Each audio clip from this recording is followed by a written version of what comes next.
بسم الله الرحمن الرحيم أعوذ بالله من الشيطان الرجيم بسم الله الرحمن الرحيم الحمد لله رب العالمين والعاقبة للمتقين وصلى الله على محمد وأهل بيته الطيبين الطاهرين المعصومين ولعنة الله على أعدائهم أجمعين أما بعد قال الله تبارك وتعالى في محكم كتابه المتين وهو أصدق القائلين وقوله الحق بسم الله الرحمن الرحيم هن لباس لكم وأنتم لباس لهن नाज़रीन किराम सामिन मोहतरम सलाम अलैकुम व रहमतुल्लाहि व बरकातुह। नाज़रीन किराम हुकूक़ ज़ौजैन जे मौज़ू ते 11 नशस्त में तव्हां सां मुखातब आहियूं ऐं ज़ौजैन जे लाइ ज़रूरी आहे त पंहिंजे हुकूक़ जो लिहाज़ रखनि ऐं हुकूक़ खे अंजाम ॾियनि।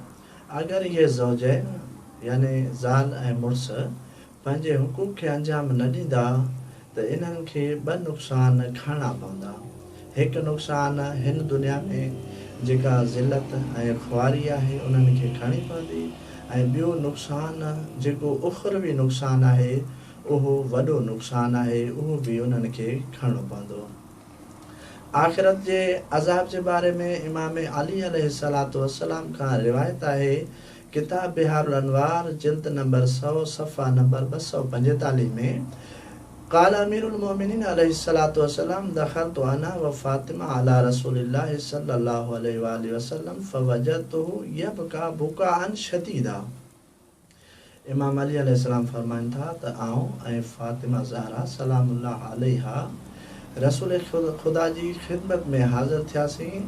रसूल इस्लाम हज़रत मोहम्मद मुस्तफ़ा सल्लल्लाहु अलैहि वसल्लम शदीद तरीक़े सां घिरियो करे रहिया हुया।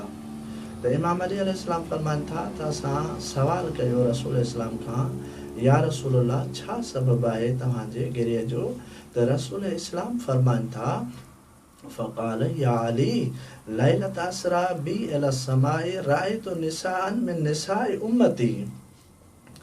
या अली मां मेराज जी राति जॾहिं आसमान ते वियुसि त मूं उते ॾिठो पंहिंजे उम्मत जूं कुझु औरतुनि ते अज़ाब थी रहियो हुयो जेको मां ॾिसी करे बर्दाश्त न करे सघियुसि ऐं रसूल इस्लाम फरमाइनि था त मूं उहो अज़ाब ॾिसी करे ऐं मूं रोई ॾिनो। इहो ई सबबु आहे त उन अज़ाब खे बर्दाश्त न करे सघियुसि पंहिंजे उम्मतुनि जे औरतुनि जो अज़ाब। इमाम अली अलैहिस्सलाम फरमाइनि था या रसूलल्लाह उहो कहिड़ो अज़ाब आहे, कहिड़े क़िस्म जो औरतूं हुयूं?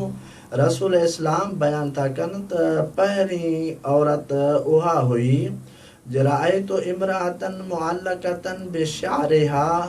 मूं हिकु उहा औरत ॾिठी जेका पंहिंजे वारनि सां लटकियल हुई ऐं ॿी औरत मूं उहा ॾिठी जेका पंहिंजी ज़ुबान जे ज़रिए सां लटकियल हुई टंगियल हुई ऐं कोसो पाणी उन जे वात में विझी रहिया हुया।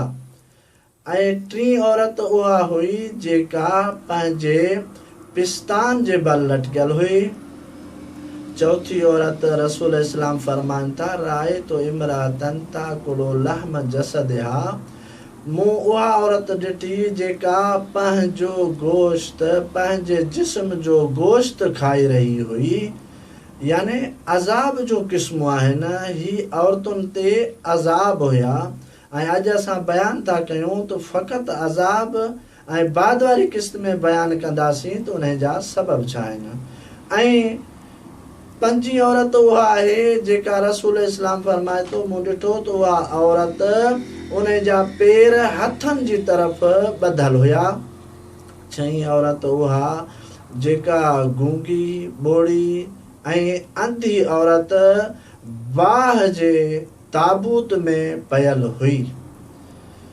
ऐं सतीं उहा औरत जेका पंहिंजे पेरनि जे बल लटकियल हुई बाह जे तनूर में।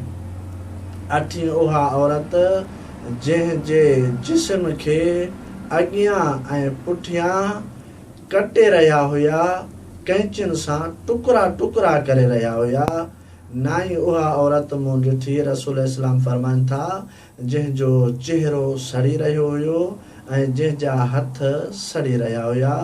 ॾहीं उहा औरत जंहिंजो सर खिंज़ीर जो सर हुयो ऐं उनजो बदन जेको हुयो उहो हिमार गॾह जो बदन हुयो ऐं ते हज़ार हज़ार अज़ाब थी रहिया हुया। 11हीं आख़िरी औरत जंहिं ते अज़ाब थी रहियो हुयो उहा औरत जंहिंजी सूरत कुते वारी सूरत हुई ऐं बाह जेका आहे उन जे हेठां दाख़िल थी रही हुई ऐं उन जे वात मां उहा बाह निकिरी रही हुई ऐं मलाइक उन खे क़िस्म क़िस्म जा अज़ाब ॾेई रहिया हुया, उन खे मारे रहिया हुया। जनाब फातिमा ज़हरा सलामुल्लाह अलैहा चवे थी, हबीबी कुर्रत ऐनी अख़बिरनी मा कान अमलुहुन्न व सीरतुहुन्न हत्ता वज़अ अल्लाहु अलैहिन्नल अज़ाब। बाबा इहो ॿुधायो त इन्हनि औरतुनि जो अमल छा हुयो, इन्हनि औरतुनि जी सीरत छा हुई जंहिंजे करे इन्हनि ते इहो अज़ाब थी रहियो हुयो। वस्सलामु अलैकुम व रहमतुल्लाह।